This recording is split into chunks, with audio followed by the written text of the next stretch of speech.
ఉత్సాహంగా ఉల్లాసంగా చదువు సాగాలి, గొప్ప గొప్ప ఉద్యోగాలు సాధించాలి. Vignan deemed to be university. ప్రజల ఆశీర్వచనంతో ప్రజాపాలన ప్రభుత్వం ఏర్పడ్డ తర్వాత ప్రజలకు సంబంధించిన అనేక కార్యక్రమాలు కొనసాగిస్తూ ఉన్నాం. ఉదాహరణకు 3 రోజుల కింద ఉచిత మహిళా బస్సు ప్రయాణానికి సంబంధించి 200 కోట్ల మంది మహిళలు తమ ప్రయాణాన్ని కొనసాగిస్తే 6,800 కోట్ల రూపాయల విలువ గల ఆ ప్రయాణ ఖర్చులు తెలంగాణ రాష్ట్ర ప్రభుత్వం మహిళలకు ఇచ్చింది, ఆర్టీసీకి ఇచ్చింది. అదేవిధంగా 200 యూనిట్ల కరెంటు ద్వారా అనేక లక్షల కుటుంబాలు విద్యుత్ భారం పడకుండా 200 యూనిట్ల ఉచిత విద్యుత్తును పొందుతూ ఉన్నారు. గ్రామీణ ప్రాంతాల్లో రైతాంగానికి అనేక రకాలుగా రైతు భరోసా కావచ్చు, రైతు రుణమాఫీ కావచ్చు, సన్నవడ్ల బోనస్ కావచ్చు, అదేవిధంగా ఇందిరమ్మ ఇండ్లు గ్రామీణ ప్రాంతాల్లో దిగ్విజయంగా స్థలాలు ఉన్నాయి కాబట్టి ఇందిరమ్మ ఇండ్లు అన్నీ కూడా గ్రౌండింగ్ అవుతూ ఉన్నాయి. హైదరాబాద్ నగరానికి సంబంధించి నిన్న కూడా క్యాబినెట్లో గత ప్రభుత్వం ఉప్పల్లో ఉపాధి ఉంటే కొల్లూరులో ఇల్లు కట్టినారు, అక్కడికి పోకుండా ఖాళీ ఉన్నాయి, నిష్ప్రయోజనం అవుతా ఉన్నాయి. అక్కడ ఇల్లు కట్టినప్పటికి కూడా 30,000 ఇల్లు ఖాళీ ఉన్నాయి. వాళ్ళ ఉపాధి ఇక్కడ, వాళ్ళ జీవితం ఇక్కడ, వాళ్ళ చదువు ఇక్కడ, వాళ్ళు ఉండేది ఇక్కడ. వాళ్ళకి ఎక్కడనో ఇల్లు ఇస్తే పోలేక అందుకే ప్రభుత్వం స్పష్టంగా వాళ్ళు ఉండే దగ్గరనే ఇల్లు కట్టాలనే ఆలోచనతో ప్రజలను కొంత సమన్వయం చేసుకొని స్లమ్స్లన్నిటి కూడా ఎక్కడెక్కడైతే పేదలు ఉంటా ఉన్నారో, ఇల్లు కావాలంటా ఉన్నారో వాళ్ళందరికీ ఇల్లు కట్టించే ఆలోచన కూడా చేస్తూ ఉంది. స్థలాలు ఉన్న వాళ్ళకి ఇవ్వడంతో పాటుగా లేని వాళ్ళకి కూడా ఏ విధంగా ఇవ్వాలని ఆలోచన చేస్తూ ఉంది. ముఖ్యంగా హైదరాబాద్ ఇన్ఛార్జ్ మంత్రిగా 2 రోజుల నుంచి 1వ తారీఖు నుంచి హైదరాబాద్లో ఉన్న 15 నియోజకవర్గాల్లో రేషన్ కార్డుల పంపిణీ ప్రారంభోత్సవం చేస్తూ ఉన్నాం. 25వ తారీఖు నుంచి 10 లోపల రాష్ట్ర వ్యాప్తంగా నూతన రేషన్ కార్డుల పంపిణీ ప్రక్రియ చేయమని కేబినెట్ డిసిషన్ తీసుకుంది. కాబట్టి హైదరాబాద్లో ఉన్న 15 నియోజకవర్గాల్లో దాదాపు 50,000 కొత్త కార్డులు వెరిఫికేషన్ అయి జారీ కొరకు సిద్ధంగా ఉన్నాయి. 50,000 రేషన్ కార్డులు అంటే కుటుంబానికి 4 చొప్పున 5 చొప్పున దాదాపు 2,20,000 మంది పైన యూనిట్స్ 6 కిలోల సన్న బియ్యం తీసుకునేటువంటి అవకాశాన్ని హైదరాబాద్ నగర ప్రజలు కూడా పొందుతూ ఉన్నారు.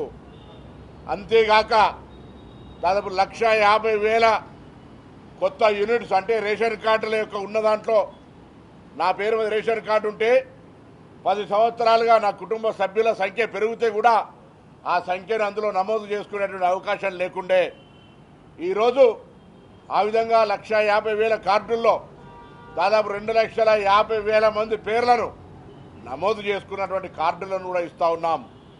రాజకీయాలకు అతీతంగా అర్హతను బట్టి ఇప్పుడు కూడా ఇంకెవరైనా రేషన్ కార్డు రాలేదు, నాకు రేషన్ కార్డు కావాలనుకుంటే ఇప్పుడు కూడా అప్లికేషన్ చేసుకోండి. 1,00,000 మందికి ఇవాళ కూడా వెరిఫికేషన్ అవుతూ ఉంది. ప్రభుత్వం సానుకూలంగా 10 సంవత్సరాలు తెలంగాణ వచ్చిన తర్వాత పడ్డ ఇబ్బందులను తొలగించాలని ఈ రేషన్ కార్డుల ప్రక్రియ చేస్తూ ఉంది. ఒకవైపు పేదలకు అవసరమైన ఇందిరమ్మ ఇళ్ళు, 200 యూనిట్ల ఉచిత విద్యుత్తు, రేషన్ కార్డులు, మహిళలకు ఉచిత బస్సు ప్రయాణం, ఇలా అనేక రకాల కార్యక్రమాలతో పాటుగా పేదల పిల్లలు, బడుగు బలహీన వర్గాల పిల్లలు చదువుకునేటువంటి గురుకులాల్లో కూడా మెనూ ఛార్జీలు పెంచి, వారికి మెస్ ఛార్జీలు పెంచి ఈరోజు వాళ్ళ విద్యకు కూడా అనేక రకాల కార్యక్రమం తీసుకుంటూ ఉంది. ఈ విధంగా ఈ ప్రభుత్వం ఎన్నడూ ఊహించని విధంగా పెద్దలకు మాత్రమే పరిమితమైంది అనుకునేటువంటి సన్న బియ్యాన్ని పేదలందరికీ ఇస్తూ ఉన్నది. ఇది గతంలో ఉన్నటువంటి పరిస్థితికి భిన్నంగా దొడ్డు బియ్యం తినక తీసుకొని రీసైక్లింగ్ అయ్యే పరిస్థితి నుంచి ఇలా 100% సన్న బియ్యం వాడుతూ ఉన్నారు. ఇది ప్రజలు గమనించాల్సిన అవసరం ఉంది. హైదరాబాద్ సంబంధించి ప్రత్యేకమైన శ్రద్ధ తీసుకొని గౌరవ ముఖ్యమంత్రి గారు స్వయంగా మున్సిపల్ శాఖ మంత్రిగా అనేకమైనటువంటి ఫ్లైఓవర్సు, అండర్ పాసులు, ఎస్టీపీలు, డ్రైనేజీలు, పార్కులు, స్ట్రీట్ లైట్స్ అనే విధంగా అన్ని రకాల ప్రజాహిత సమస్యల్ని పరిష్కరించే విధంగా ప్రయత్నం చేస్తూ ఉన్నాం. తెలంగాణ రాష్ట్రం వచ్చిన తర్వాత హైదరాబాద్ సంబంధించి కృష్ణా కానీ గోదావరి నుంచి ఒక్క టీఎంసీ వాటర్ తెచ్చే ప్రయత్నం చేయలే టీఆర్ఎస్ ప్రభుత్వం. ఆనాడు గోదావరి జలాలు తెచ్చినా, కృష్ణా ఫేజ్ 1, ఫేజ్ 2, ఫేజ్ 3 తీసుకొచ్చినా కాంగ్రెస్ హయాంలో మాత్రమే జరిగినాయి. ఇప్పుడు మళ్ళీ గోదావరి ఫేజ్ 2 కింద 15 టీఎంసీలకు సంబంధించినటువంటి ప్రక్రియ కొనసాగుతూ ఉంది. హైదరాబాద్ నగరం పెరుగుతూ ఉంది. హైదరాబాద్లో ఆ రోజు ఉన్నటువంటి 540 MLD వాటర్నే ఇప్పటికి కూడా ఇవ్వాల్సిన పరిస్థితి వస్తూ ఉంది. అందుకే అండర్ గ్రౌండ్ ఏదైతే వాటర్ హార్వెస్టింగ్ ఉందో దాన్ని పెంచుకోవాలని ఇక్కడ ఉన్న హైదరాబాద్ నివాసులందరూ కూడా ఒక అవేర్నెస్ క్రియేట్ చేస్తూ ఉన్నాం. గ్రీనరీ పెంచి ఢిల్లీలాగా కాకుండా హైదరాబాద్ కాలుష్య నివారణ నగరంగా ఉండడానికి ప్రయత్నం చేస్తూ ఉన్నాం. దానికి అనుగుణంగా రింగ్ రోడ్డు లోపల ఈవీ పాలసీ తీసుకొచ్చినాం. ఫ్రీ ఆఫ్ ట్యాక్స్ తోటి ఎంత ఉన్నా ఈవీ వెహికల్స్ అన్ని తీసుకొచ్చే విధంగా చర్యలు తీసుకుంటున్నాం. హైదరాబాద్ లోపల పబ్లిక్ ట్రాన్స్పోర్ట్ సిస్టంలో ఓన్లీ ఈవీ, సిఎన్జి, ఎల్పిజి తప్ప ఇతర కాలుష్యానికి కారణమైన వాహనాలు నడవద్దనేటువంటి సంకల్పంతో పోతా ఉన్నాం. ఈ విధంగా ప్రభుత్వం అన్ని రకాల కార్యక్రమాలు తీసుకోబోతా ఉంది. అందులో 1వ తేదీ నుంచి జూబ్లీ హిల్స్ నియోజకవర్గంతో పాటుగా అన్ని నియోజకవర్గాల్లో ఈ కార్యక్రమాన్ని ప్రారంభిస్తాం. ప్రత్యేకించి జూబ్లీ హిల్స్కి సంబంధించి కొంత ఆకస్మిక అనుకోని కారణాల వల్ల ఉప ఎన్నిక వచ్చింది. మేము ఉప ఎన్నిక రావాలని నేను కోరుకోలే. కానీ ఉప ఎన్నిక వచ్చినప్పుడు తప్పకుండా ఆ ఉప ఎన్నికల్లో ప్రజలకు మెరుగైన సేవలు, అధికారంలో ఉన్న పార్టీని గెలిపించుకోవాలనే విజ్ఞాపన కూడా చేస్తూ ఉన్నాం. అందుకు సంబంధించి కార్యాచరణ బూతుల వారీగా మా పార్టీ ప్రజా సమస్యలు అన్ని రకాల కార్యాచరణతో ముందుకు పోతాం. దయచేసి ప్రజలకు ఏ సంబంధించిన సమస్య ఉన్నా గత 10 సంవత్సరాలుగా నిర్లక్ష్యానికి గురై మీ సమస్యలు పరిష్కారం కాలేదనుకునేటన్నిటినీ ప్రజాపాలన ప్రభుత్వం పరిశీలిస్తుంది. వాటిని మీకు ఎటువంటి ఇబ్బంది లేకుండా చేస్తుందనే మాట కూడా ఈ సందర్భంగా మనం చేస్తాను. తప్పకుండా ప్రజలు కూడా అధికారంలో ఇన్ని రకాల ప్రజాహిత కార్యక్రమాలు చేస్తున్నటువంటి ఈ ప్రజాపాలన ప్రభుత్వానికి ప్రోత్సాహం ఇచ్చే విధంగా, ఆశీర్వచనం ఇచ్చే విధంగా మరి ముందుకు తీసుకుపోవాలని సందర్భంగా నేను కోరుతూ, తప్పకుండా ఈ హైదరాబాద్ నగరానికి సంబంధించిన ఎటువంటి సమస్య ఉన్న ఇన్ఛార్జ్ మంత్రిగా గౌరవ ముఖ్యమంత్రి గారు సహకారంతో, సహచార మంత్రుల సహకారంతో ఇప్పటికే నియోజకవర్గానికి సంబంధించి కొంత డాక్టర్ వివేక్ గారు, తుమ్మల నాగేశ్వరరావు గారు, నేను, అదేవిధంగా కొంతమంది కార్పొరేషన్ చైర్మన్లు క్షేత్రస్థాయిలో పార్టీకి సంబంధించినటువంటి ఆలోచనతో ఇప్పటికే వేదిక మీద మా పెద్దలందరూ అన్నారు. అజరుద్దీన్ గారు, నవీన్ గారు, వెంకటస్వామి గారు, సంజయ్ గారు, మా Shivasena Reddy sports authority chairman, Amit గారు, విజయ డైరీ చైర్మన్, దాని తర్వాత కిరణ్ గారు, దామయ్య గారు, మా ఫిరోజ్ గారు, దాని తర్వాత భవానీ శంకర్ గారు, మన ఫసి గారు, ఇంకా పెద్దలందరూ ఇక్కడ ఒక సంకల్పంతో ముందుకు పోతా ఉన్నాం. తప్పకుండా కాంగ్రెస్ పార్టీ చేస్తున్న ప్రజాహిత కార్యక్రమాలకు, జూబ్లీ ప్రజల కష్టాలు తీరడానికి సంబంధించిన ఒక అవకాశం వచ్చింది. ఆ అవకాశాన్ని వినియోగించుకోవాలని సందర్భంగా కోరుతా ఉన్నాం.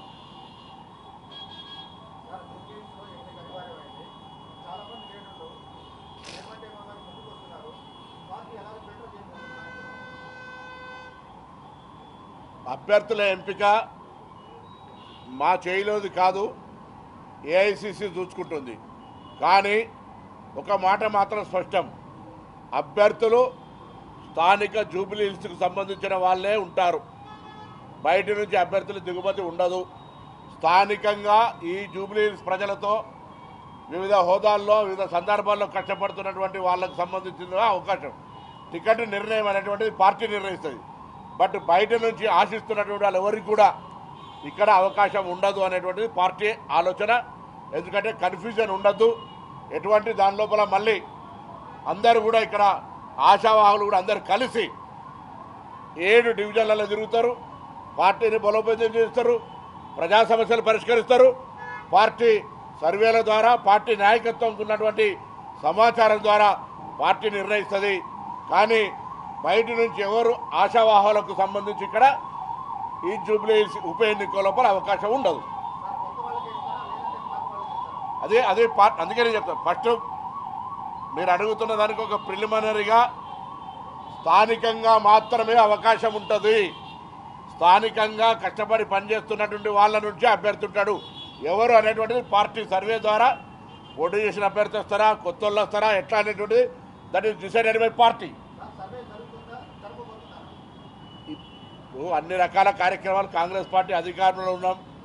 మీరందరూ ఇచ్చే ఎన్నిక ప్రకటించే నాటికి యుద్ధానికి తయారవుతాం. మేము ప్రజల దగ్గరికి పోయి వాళ్ళ యొక్క మన్నన పొందడానికి మా కార్యాచరణ ఉంటుంది. ఇప్పుడు పార్టీలకు సంబంధించినటువంటి ఆలోచన మేము అడుగుతా ఉన్నాం. ఇలా మీకు ఒక ఉదాహరణ చెప్తా ఉన్నా.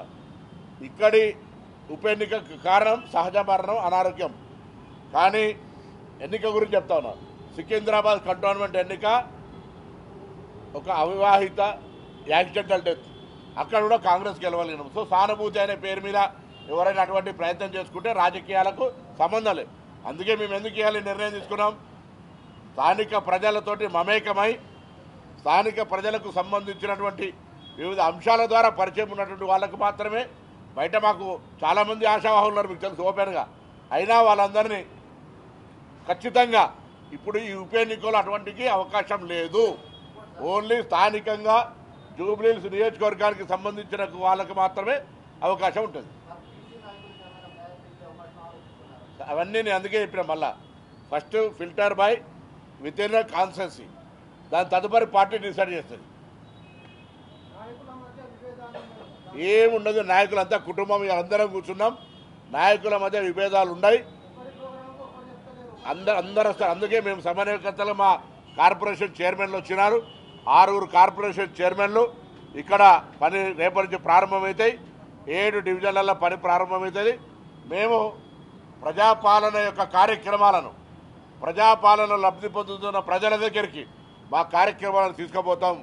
వాళ్ళ సమస్యలు ఇంకా ఏమైనా ఉంటే వాటిని పరిష్కరించే బాధ్యత కూడా మాదే. ఇవాళ రాష్ట్రంలో అధికారంలో ఉన్నాం. నేను ఇంతకుముందు చెప్పిన కంటోన్మెంట్ ఉప ఎన్నిక, అక్కడ ఎన్నికకు లేని సానుభూతి ఇక్కడ ఉంటుంది అనుకునేటువంటి అవసరం లే. ఇది సహజ మరణం. వారి మరణం పట్ల చింతిస్తూ ఉన్నాం. మేము కూడా హాస్పిటల్కి పోయినాం, వారి అంత్యక్రియలకు వచ్చినాం. అది ఇష్యూ వేరు. ఇవాళ ఈ రాజకీయంగా జూబ్లీహిల్స్ అభివృద్ధి జరగాలి, ప్రజా సమస్యల పరిష్కారం కావాలనుకుంటే తప్పకుండా అధికారంలో ఉన్నటువంటి ప్రజాపాలన ప్రభుత్వం ఈ నియోజకవర్గ ప్రజల సమస్యలు పరిష్కారం కావడానికి ఈ ప్రజలకు ఇచ్చినటువంటి అవకాశం తప్పకుండా ఈ కాన్స్టిట్యున్సీ హైదరాబాద్లో ఉన్న అన్ని నియోజకవర్గాల కంటే ఎక్కువ అభివృద్ధి అయ్యేటువంటి అవకాశంగా ఉంటుంది. కాబట్టి అవకాశం వినియోగించుకునే విధంగా మా నాయకత్వం ప్రజల దగ్గరికి పోతాం. చిన్న చిన్న అంశాలన్నీ కూడా ఓవర్కమ్ అయిపోయి అందరూ ఐక్యంగా, అందుకే బయట నుంచి లేదు లోపల అన్న తర్వాత లోపల అందరూ కూడా సంఘటితంగా సంఘీభావంగా ఉండాల్సిన పరిస్థితి ఉంది. ఆ విధంగా ముందుకు పోతాం. ప్రధాన సమస్యలు అంటే కొంత ఇళ్లకు సంబంధించినటువంటి అంశం ఉంటుంది. పేదలకు సంబంధించిన స్లమ్స్ ఉన్నాయి, అక్కడ ఇక్కడ కొంత వాటికి డ్రింకింగ్ వాటర్కి సంబంధించిన ఇష్యూస్ కూడా మెట్రో వాటర్ వర్క్స్ వాళ్ళతో మాట్లాడినాం. ఇటీవల బోరబండలో ఒకటి ఇనాగ్రేషన్ కూడా చేసుకున్నాం. దాంతోపాటుగా శానిటేషన్కి సంబంధించి కానీ స్ట్రీట్ లైట్ సంబంధించి కూడా పర్ఫెక్ట్గా, ఎందుకంటే దాదాపు 10-15 నెలల నుంచి సరైన ప్రాపర్ రిప్రజెంటేషన్ లేక, నేనెవరు తప్పు, ఆయన అనారోగ్యం ఉన్నదా, కారణం ఏమైనా కావచ్చు, ప్లస్ ఇతరత్ర సమస్యల వల్ల కొంత జూబ్లీహిల్స్కు జరిగిన ఇబ్బందిని అన్నిటినీ పరిష్కరించే విధంగా మా చర్యలు ఉంటాయి.